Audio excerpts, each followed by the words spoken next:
नमस्कार, सुप्रभात. सकाळचे 11 वाजत आहेत. मी वर्षा नलवडे देशमुख या बुलेटिनमध्ये आपलं स्वागत करते. न्यूज टॉप 9 बघायचं. सुरुवातीला बातमी सविस्तर आहे. राष्ट्रवादीच्या सांस्कृतिक विभागाकडून अन्न औषध प्रशासनाचे आयुक्त तुकाराम मुंढे यांची भेट घेण्यात आलेली आहे. एनसीपीचे सांस्कृतिक सेलचे प्रदेश अध्यक्ष बाबासाहेब पाटील यांच्या नेतृत्वात ही भेट झालेली आहे. चित्रपटाच्या अनेक सेटवरती कलाकारांना जी जेवणाची व्यवस्था केली जाते ती अत्यंत निकृष्ट दर्जाची आणि अस्वच्छतेने भरलेली असते. त्यामुळे या विषयाकडे लक्ष देऊन विभागाकडून कारवाई करण्यात यावी ही मागणी यावेळेस करण्यात आलेली आहे.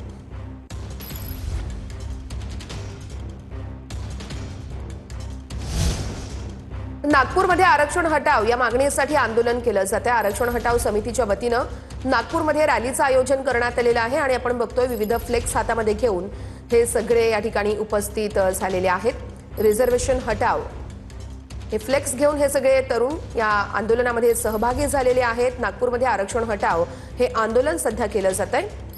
आरक्षण हटवण्याच्या मागणीसाठी या ठिकाणी आंदोलन करण्यात आलेलं आहे. आरक्षण हटाव समितीकडून हे आंदोलन सुरू आहे.